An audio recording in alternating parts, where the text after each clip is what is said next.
was going to say that the comfortability is probably there too. You get your Mm, first year out of the way, you have a lot of success, and now you kind of understand. And pardon the saying, but you've gotten with the program. yep. No pun intended. So you understand what to expect from your teammates, from your coaches, and just going through the workouts in general. And I'm sure having that success your freshman year probably took a little bit of a weight off as well. Yeah, definitely. And it's almost like I hated it though. It was almost like I missed the fear, or I felt like I lost my edge a little bit. And I think that's why I knew I couldn't stay home, because it was almost too comfortable to be home. Right. As silly as that sounds. And of course my mom is like, "What do you mean?" As she's like baking me these like delicious Italian dinners every night. And I was like, I can't be eating this at all right now. Hmm. So it was such a catch-22 for me. I missed my family, but I knew I had 4 years to do this thing. And if I was gonna be my most mentally sharp, physically sharp, I needed to be probably in Tuscaloosa during those summers.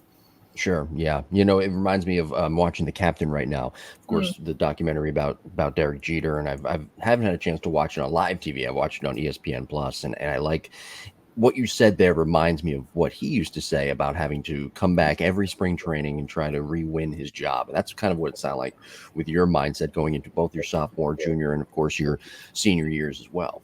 yeah, I mean, there was never an assumption that like, oh, I started my freshman year, it's just going to carry over.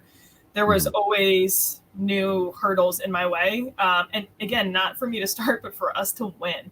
That Right. was it. I was so trying to find where the gaps existed, why we didn't win the last year. Okay, we're going to fill them this year just like this, and that's what we're going to do. Gas pedal down, and we're going to Right. go. And I do.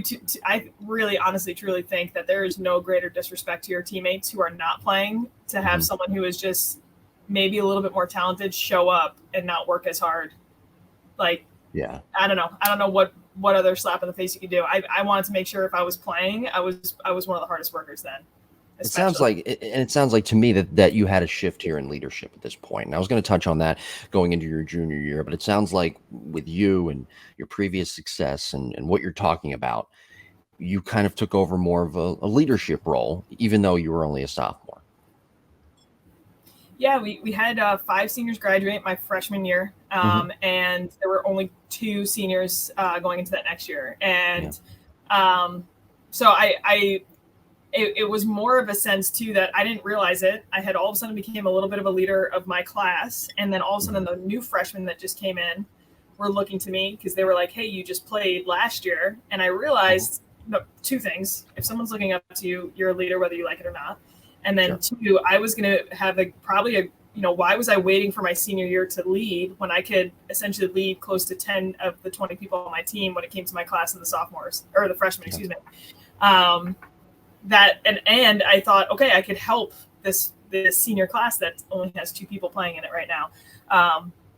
So that was at least my mentality, and I think that the culture at Alabama too allowed that to happen. That there's certain cultures that are a little bit more toxic that won't allow an underclassman to step into any type of leadership role.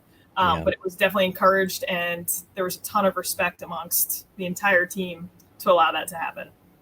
Yeah. And again, a lot of times though that culture that's already built, and that's why I think why a lot of people want to go to these big time schools as well, Mhm. because of the culture that's in place. Would you rather want to play for Nick Saban if you're a football player in high school, or I don't know, play for, I don't know, fill in the blank, right? Yeah. I almost said Appalachian State, but they've got a pretty good program themselves. I mean, I still always think of their upset against Michigan forever Of ago. course. Oh, yeah.